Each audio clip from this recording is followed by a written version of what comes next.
Hola, buenos días. Hoy tenemos a Cristina Roya, humanista que ha hecho el máster en Historia del Arte y que estás haciendo un doctorado sobre la raza. Sí.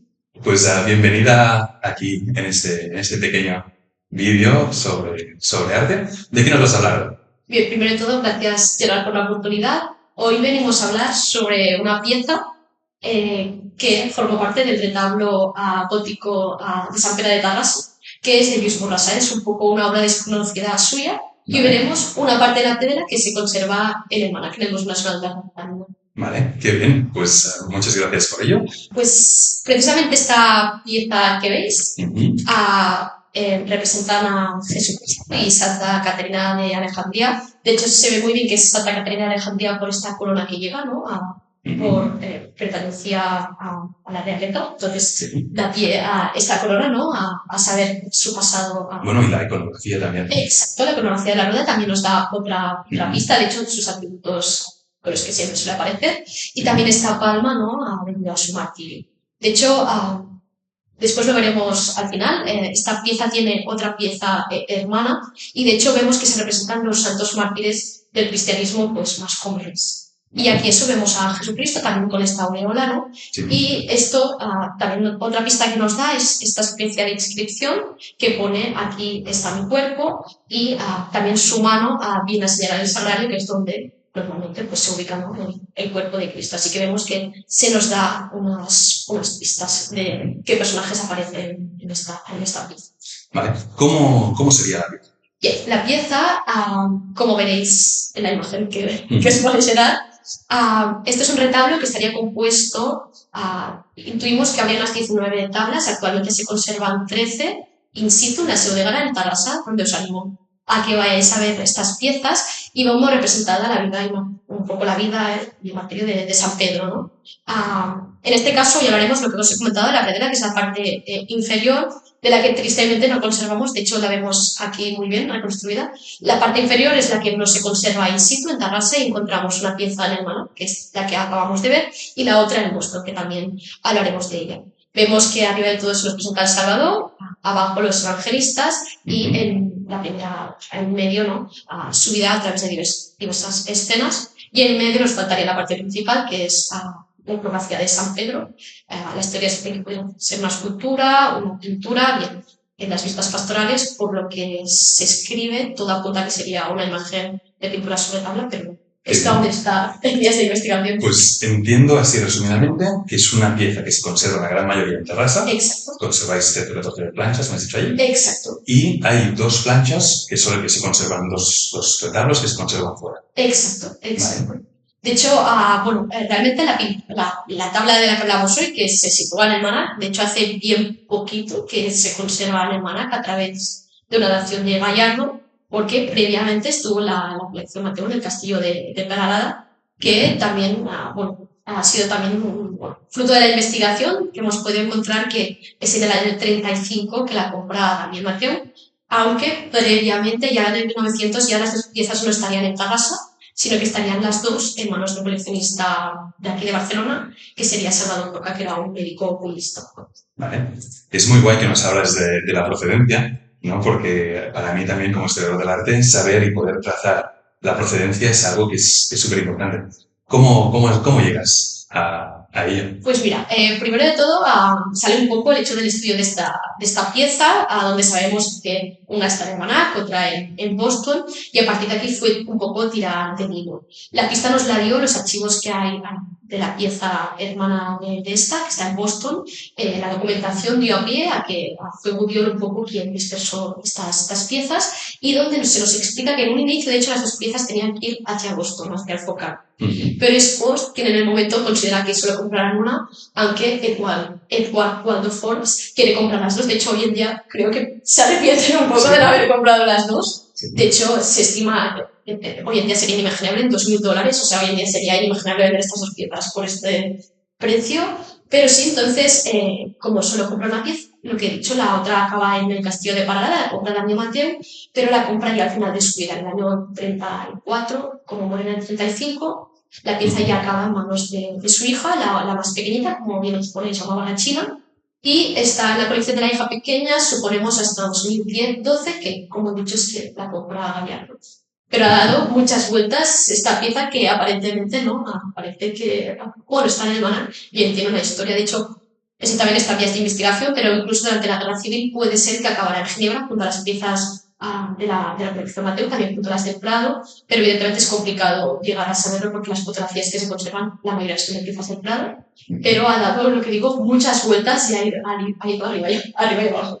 Me has contado que una de estas piezas estuvo en la exposición del 63 de Madrid. Exacto, de hecho es la vocación de San Pedro, es la que encontramos en el lateral izquierdo, la primera de todas.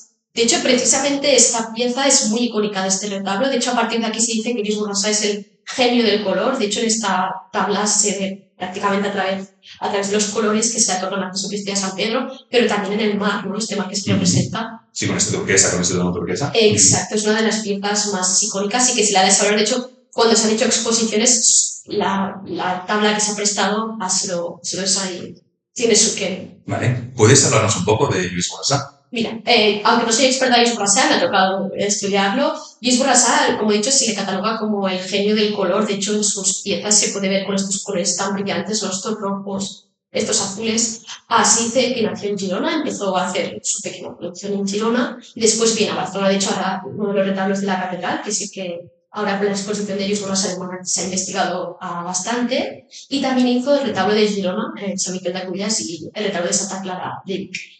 Como comento, es durante la época donde ya es su madurez, donde las obras son las más reconocidas, que está en Tarrasa en 1411. De hecho, que esté en Tarrasa, también el hecho de tener un retablo de Borrasá, no todas las parroquias podían tenerlo. De hecho, el espacio, la parroquia de San Pere de Tarrasa, que da pie a que se haga este retablo, digamos que era la parte más rica de Tarrasa. De hecho, incluso, no sé si conocéis esto, pero Tarrasa se llega a separar entre la vila y después San Pedro iba a ser un núcleo no sabía esto. Debido a la riqueza que tenían, o sea, así que da pie a entender por qué pueden hacer un retablo de Borrasá. Pero en este momento, ¿ellos siguen siendo obispos o ya se ha separado? Están en pie de separarse, exacto. Vale. De hecho, será, si no recuerdo mal, hasta 1800 y algo, o sea, están gran parte de hecho, ellos están separados por un puente porque su San Pedro quedaba más lejos de lo que era la villa de Tarrasa, ¿no? Las fortificaciones. Pero como tenían mucho campo, llegan a obtener riqueza, pues eso, para poder... De hecho, la Seudera también, ya de por sí, donde se ubica el retablo, es un espacio muy rico a nivel pictórico. Tenemos retablos de Saint-Wagen, las construcciones han pasado a nivel histórico por varios procesos, o sea, el espacio ya es de una riqueza singular. La Seudera es aquello que hay tres iglesias, ¿no? Exacto, sí, ¿no? 3 iglesias, la parte de culto, que sería San Pera, San Miquel, que era la parte funeraria, y Santa María, que llegó a ser catedral dentro del obispado que creaba. Vale. ¿Y nos contabas que este retablo estaba como montado encima de otro? Exacto. De hecho, cuando se hace el retablo gótico de Luis Borrasá, justamente atrás había el retablo de Petri, que más o menos sería... La cronología está un poco arriba y abajo, pero sería sobre el siglo V, perdona. Vale. Carlos Sánchez ha estudiado esto. Y también la iconografía que hay tiene alguna parte de influencia oriental. De hecho, ha sido un retablo muy estudiado porque lleva muchas incógnitas. Así que, exacto, se colocaría encima de esta pieza. Qué guay. Hombre, lo que estáis haciendo a nivel de estudiar estas piezas creo que es muy sano, ¿no? A nivel de todo esto, lo que es hacer doctorados y lo que es investigar estas cosas, creo que estáis haciendo un trabajo que es lo que digo, este retablo que tenemos en Tarrasa, que poco se ha estudiado mínimamente, llegar a tener conexiones con Estados Unidos y saber que tenían constancia de que había esta pieza en Tarrasa y que tenían interés en estudiarla, investigarla, pues da pie a ver que lo que había allí era importante. Qué bien. ¿Quieres hablarnos un poco también de sí. Estados Unidos? Como comentaba, son piezas hermanas, de hecho, si las vemos se parecen bastante. Son estas dos de aquí abajo, ¿no? Exacto. Las que hay abajo, de hecho, están relacionadas a través del sagrario, como he comentado. De hecho, tanto Jesucristo por un lado como San Juan Bautista, que es esta otra pieza que está en Boston, señalarían... de hecho, sí, ya lo veo. Exacto, también lleva... Es decir, las tenemos al revés, ¿no? Exacto. Entre ellas... Estaría el Cristo señalando hacia el centro. Exacto. Y el San Juan señalando también por el otro lado. Vale, ya lo veo. Aquí él dice que aquí está, bueno, me sale en catalán, sí. la leyenda de Déu, ¿no? Dando pie a esta iconografía también de Jesucristo, ¿no? Aquí vemos a San Juan Bautista a través también de su vestimenta, ¿no? Este camello que lleva encima también no es representativo. Es brutal como representa al camello aquí, Exacto. con este animalito. Y después, al otro lado teníamos Santa Bárbara, también evidentemente Vale. esta torre, que también es donde la encierran y es símbolo de su martirio. De hecho, también aquí vemos otro aspecto icónico de Lluís Borrassà, él se le incluye entre el gótico internacional y se ve por esta influencia italianizante, como la vemos en las vestiduras, ¿no? De los dos personajes femeninos, ¿no? También esta geometría que vemos en los personajes, vemos que son personajes, evidentemente no tienen movimiento, ¿no? Pero Lluís Borrassà hace figuras mucho más estilizadas. El hecho de señalar ya le da un poco de movimiento, evidentemente aún es muy simple, ¿no? Y también hay que destacar el aspecto arquitectónico que vemos al final, de fondo, ¿no? Esta tribuna que se ve. Exacto. También diríamos que es un poco símbolo de perspectiva, aunque daría un poco, ¿no? Pero ya vemos que va incluyendo elementos que le referencian a él, ¿no? Que le hacen dentro de su época bastante. ¿De quién sería contemporáneo? Pues Lluís Borrassà, después ya encontraríamos, no sabría, bueno, te diría a lo mejor Jaume Huguet, vale. Que encontraríamos a Jaume Huguet, también Lluís Borrassà... o sea, es un poco antes de Bartolomé Bermejo. Exacto, sería antes de Bartolomé. Estamos hablando de una cronología de 1411, exacto. Vale. Sí, sería la generación anterior a Bartolomé. Exacto. Vale. No, porque es esto, hicimos un vídeo que justamente es lo que estabas diciendo, ¿no? Que es muy opuesto. Exacto. Aquí tenemos estos fondos dorados, que allí teníamos paisajes, teníamos cosas. Exacto, vemos un poco el indicio, ¿no? De hacia lo que van a ir, exacto. Sí. Exacto. Vale.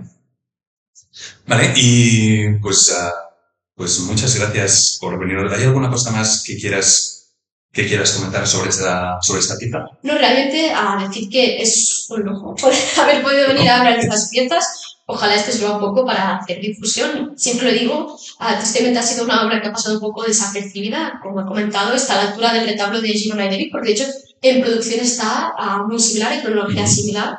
También es un lujo poder no conservamos el retablo completo, pero parte de las tablas, que hoy en día es complicado porque los retablos medievales suelen estar bastante dispersos. Y nada, que animo a la gente que está viendo el vídeo que se acerque, que pueda ver y conocer un poco esta obra que, como comentamos, es apercibida. Y también ojalá esta pieza que está en el Hermana, que se encuentra en reservas, ¿no? Pueda subir a salas y que la podamos apreciar a algún nivel. Bueno, puede subir a salas o puede ir a casa. Y que todo esté junto. Nunca se sabe, si llega junto a todo esto ya sería un sueño, pero ojalá. Y que también encontremos las otras piezas, también esto también sería un que llegar un poco a reconstruirlo. Bueno, pues espero que tu investigación te lleve a esto. Gracias, veremos a ver. Y ya que estamos aquí, he visto que has sido comisaria de la exposición de Nazario en el Museo de Manresa que se ha pasado ahora. Exacto. ¿Quieres hablarnos un poquito de ello? Sí, mira, de hecho esta exposición nace un poco de manera peculiar, nace a través del máster de análisis y gestión del patrimonio artístico de la Autónoma, dentro del módulo dirigido por Jaume Vidal Oliveras, y cada año hacemos una exposición sobre un personaje. Entonces, ese año, estamos hablando de 2023, nos tocó Nazario. Realmente Nazario es un personaje bastante, diríamos en catalán, nínxol, ¿no? Asociado al tema LGTBI, dentro diríamos, del margen de la historia del arte. También a nivel edad, él es de la época de la transición, así que la mayoría de nosotros lo desconocíamos totalmente.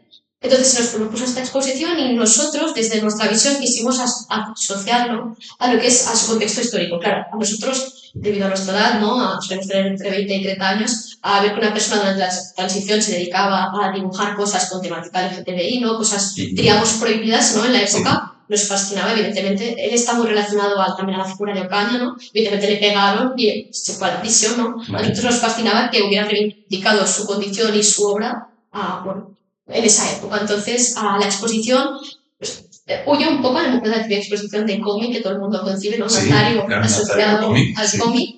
Y hacemos todo un trazado a través de eso, de contexto histórico, transición, un poco como empezó sus primeras obras que eran muy colectivas, autoeditadas. Después ya, por ejemplo, Anarcoma, ¿no? Que es una muy víbora, que es por lo que se conoce, su etapa de madurez años 80. También asociamos un poco al contexto de la SIDA, ¿no? Él hizo mucha campaña, durante se murieron muchos de sus compañeros, ¿no? Un poco qué hizo, ¿no? Durante esa época, porque Dios se vinculó mucho. Y ya la de la etapa, que es la menos conocida, es asociado siempre, ¿no? Lo que decimos, hace historia del arte desde los márgenes, se ha asociado mucho a colectivos racializados y ha trabajado mucho con la fotografía, que es lo que menos se conoce actualmente. Y también dentro del mundo del cartel, también hizo, por ejemplo, el cartel de la Merced del año 99, la fiesta mayor, que también hubo polémica. De hecho, él es de Andalucía, hizo como sus letras eran relacionadas con todo el tema andalusí. De hecho, el obispo de Barcelona le dijo que estaba muy mal, que eso estaba relacionado con colectivos árabes que no estaban representados en el centro de Barcelona. Creo que en 2025 es todo un error decir eso, ¿no? Y después, pues ya, por ejemplo, también hizo el cartel de Paralada, el Festival de Paralada, eso relaciona un poco con lo que hemos hablado, ¿no? También, o sea, que realmente ya vemos que la última etapa se inserta al final en el ámbito cultural y social de Barcelona y es uno más. Y está conseguido, pues eso, el interés es un poco abrir una nueva mirada sobre Nazario. También las comisarias no decimos que es también importante hablar de artistas que por X o por Y han quedado un poco escondidos, ¿no? Entre la escena del arte y un poco recuperarlos a través de proyectos así. Y también ha sido un poco que impidiera, ¿no? Y entrar dentro del mundo del comisariado una primera experiencia. La verdad ha sido todo un poco también por parte del Museo del Barroco, ¿no? Fue un poco primero chocaba, ¿no? Porque era algo diferente. También incluimos una pieza suya, un San Sebastián también. Sí, claro. Icono, ¿no? No, y tiene mucha lógica porque en el iconográfico Exacto. encaja mucho. Exacto, recuperar el San Sebastián. Así que la verdad ha sido una buena oportunidad. Ahora esta Julia ha estado... Y la idea es que también incinerará, bueno, pues en principio tiene que ir a sitios, así que también os animo a que podáis seguirla y bueno, que vengáis a verla porque es un poco salir un poco de los típicos personajes a lo mejor que hablamos y descubrir un personaje. No, está muy guay porque tú eres súper joven y creo que eres un grandísimo ejemplo de las nuevas generaciones, ¿no? Porque es esto, porque estás muy, muy joven, estás haciendo doctorados, estás haciendo exposiciones. ¿Qué consejo darías no diría a las nuevas generaciones, porque tú ya formas parte de ella, ¿no?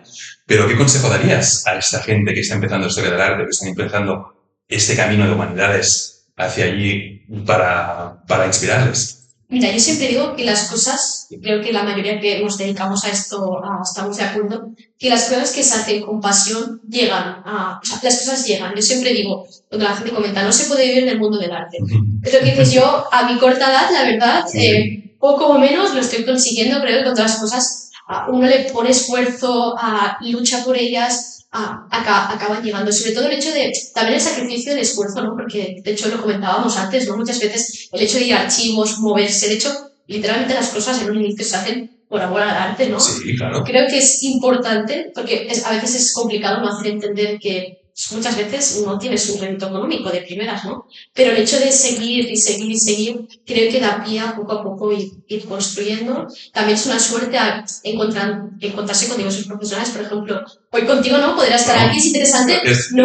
Poder conectar entre nosotros, ayudarnos, creo que eso es muy importante. Y yo el consejo es eso, que las cosas que se hacen con pasión, porque uno quiere, acaban siendo tu función. Y siempre digo, poder dedicarnos a lo que es nuestro hobby y nuestra pasión es todo un lujo que la gente que nos dedicamos al arte, pues tenemos la posibilidad de poder vivir. Así que ese sería mi pequeño consejo en mi corta trayectoria. Pues Cristina, muchísimas gracias. Y ya te digo, son unas palabras súper inspiradoras. Gracias. Y muchas gracias por estar aquí, por hablarnos de Just Borrasá y de toda tu trayectoria haciendo la exposición de Nazario.